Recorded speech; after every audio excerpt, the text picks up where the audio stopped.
I'm Logan Crawford, and right now on the Spotlight Network, we're diving into a whirlwind of true life adventures with an amazing book.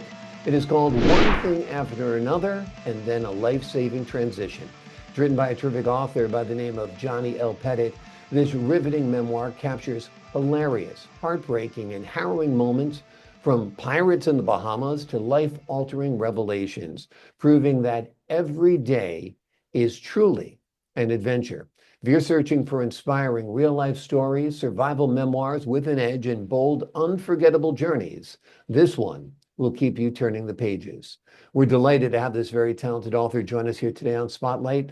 We thank the team at Atticus Publishing for helping us put Jonni in the spotlight today. And we ask viewers like you to support authors like Jonni by subscribing to our channel and by purchasing this amazing book. The links are below the interview. Jonni, thank you so much for joining us here today on Spotlight. Thank you very much. It's good to meet you. Good to meet you. Great to have you on the show. What inspired you to finally sit down and write one thing after another and then a life-saving transition? Well, I decided that my life was unique enough that maybe people would like to live through some adventures that they wouldn't otherwise have gone through. And goodness knows I've had them. I just seem to be one of those people that attracts strange things to happen. So, What's one of your favorite stories from the book? One of the strange things that happened to you that people are going to be like, oh my goodness. well, I think the most exciting one was when we were boarded by pirates. We were stopped by pirates in the Bahamas, and we had 12 machine guns on us. Hmm. And they told us they were boarding. We couldn't very well say no. And they were in a large powerboat, and we were in a sailboat. So they could go fast, and we could go 6 knots. Wow. So we could run away from them. So what happened? Did they rob you? Did they take your boat? Tell us what I happened. think they were looking for drugs, I'm sure, but they didn't find any, so they left. Okay. And thank God for that. And we had our daughter, who was in 8th grade, doing that by correspondence with us, and we had her. She had been on the radio broadcasting the fact that they were coming Mhm. and boarding, and then she disappeared into her. We told her to go to her bedroom and close the door and pretend to be asleep. And fortunately, they did not disturb her, and that was a good thing. They could have gone through all the places underneath her, but they didn't. So Yeah. that was thankful. So Amazing. anyway, they left us. Amazing. Everything turned out just great, considering what a harrowing situation it could have been and was as it was. In the Right. book, you talk about a life-saving transition. Talk to us a little bit about what that moment's Well, all about. I really that's kind of the surprise at the end of the book of how Sure. that happened and everything. So don't give us I too much. You can just give us a right. little hint about I it. can I can tell you that part of that, and well, actually all of that almost was covered by a Discovery Channel documentary. Wow. So we had an invasion of sound man, cameraman, and director for a week, who gave us 1 day's notice that they were coming. So Amazing. Amazing. Absolutely amazing. So that is certainly a highlight of the book. Tell us about these adventures. Did you just remember them? Do you keep a journal? How did you remember all the well, interesting at the aspects time, of your life? yes, at the time I kept a journal, Hmm. and kind of at the start, not exactly the start, because I start with our marriage, but that's a short snippet. Um, there was a coronation, a kind of a different sort. They will never believe what happened at that coronation. There's a snippet of the Vietnam War, what I was doing when that happened, and then it turns into our sailing adventures for the most part. And then, of course, the last third of the book is the life-saving transition, and it really changed my life. Hmm. And I, I would like to tell you the story, but I would Sure, rather but the we reader need to save it for the book. it. Yeah, Right. So absolutely. that's my surprise ending, and I think that they will find it very interesting. And I Yeah. think even going through with us as the Discovery people invaded the house, with only one day's notice. You can't believe what happened the day before. We were cleaning house like you wouldn't believe. I'm sure. I'm sure. Yeah. Who's ready for a TV crew to come into their house? Nobody. Right, Um, right. Part of your adventure, of course, was being married to a B-52 pilot during the Vietnam War. Tell us a little bit about that era or that chapter of your life. Well, we had a daughter while on his first tour, and they were going 6 months over, 1 month home, and 6 months over, 1 month home. And um, about when she was about a year old, I said, this is ridiculous. You're missing all of her first, sitting up, you feeding herself, walking, all of that. We're coming over. Mhm. So we were the only family that came over and got an apartment, and it was about as big as somebody's bedroom. So if you can imagine that, our bedroom had enough room for a crib, a dresser, and a bed, and you had to climb into the bed in order to open the door halfway, get into the bed. Anyway, so we were there, and so I was there to go back to go to the airport and, well, the base airport, and pick up my husband after one of the flights over the bombing missions over Hanoi. And at that time, well, 20 planes were shot down. Let's put it that way. One day I got there and the commander came out and said, I want to talk to you in my office. Would you please come in? And I knew that was going to be bad news. I'm a service kid, so I had my dad in the service too. And so I went in and he said, we don't know what happened, but they didn't come back. We don't know whether they were shot down. We don't know if they crashed. We don't know what happened, but we're trying to find them Mm. and what happened. And so, as it turned out, they were okay. They came back 6 days later, and we had no news during that 6 days. And when David walked off of the plane and came out, he said, "We ran out of gas."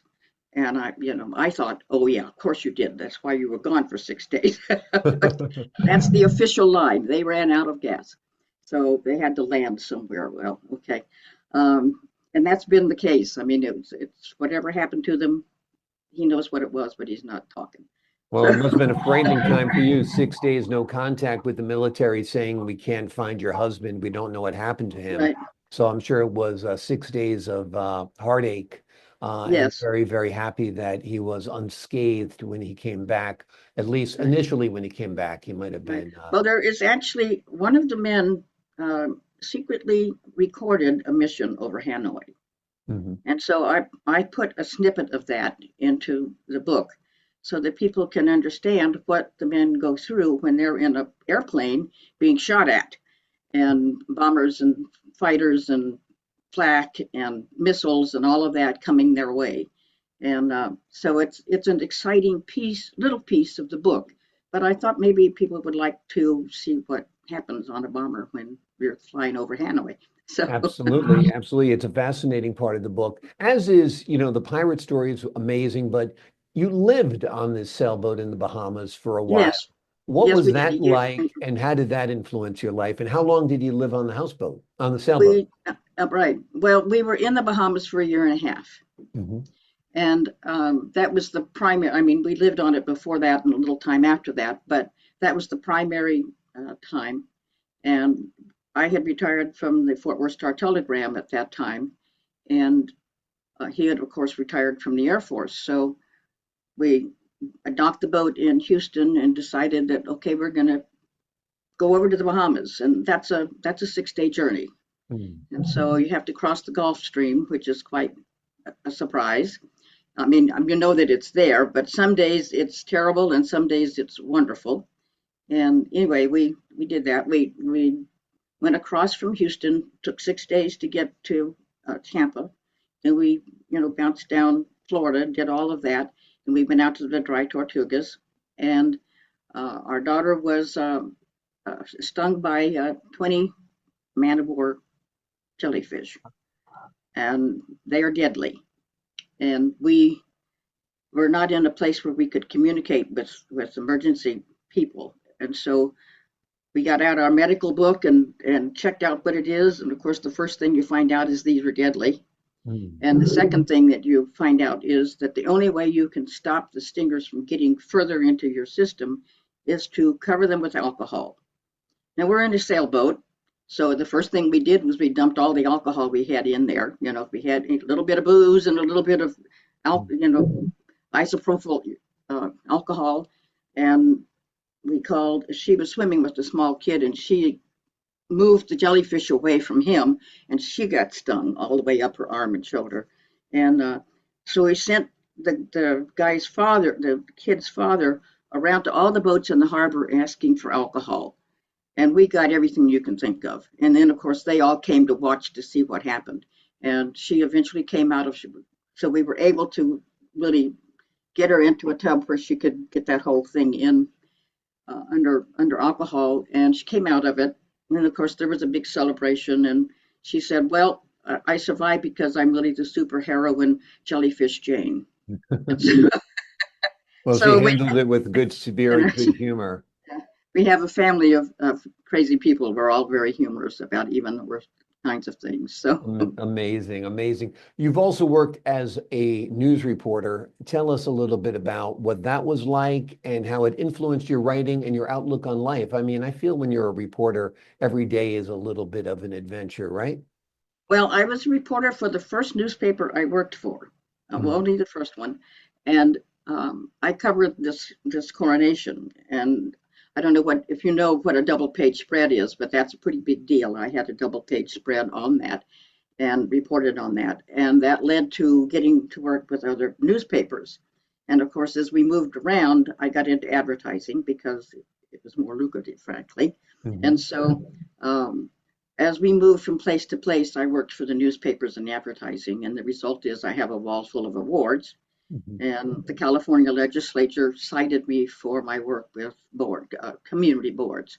So I have a very nice little thing and plaque from the California legislature. You know what we do, but Yeah, it was nice to wonderful. be. It was nice to be worked because after the documentary, we talked at universities and clubs and everything else, of course. And um, before that, we had been uh, on, on the boards of every kind of club you can imagine. So that was the reason for the citation.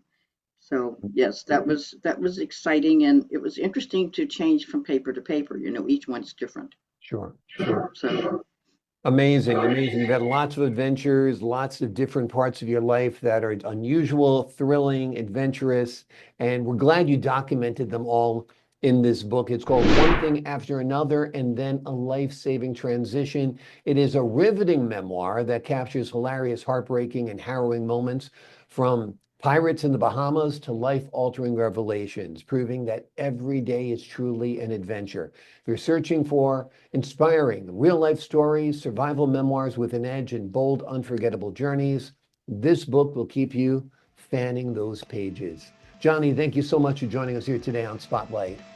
thank you. I appreciate your time, your wit, your wisdom, and your insight to the folks at home. I'm Logan Crawford, thanking you for your time this time. Until next time on Spotlight. Thank you, Logan. Bye bye.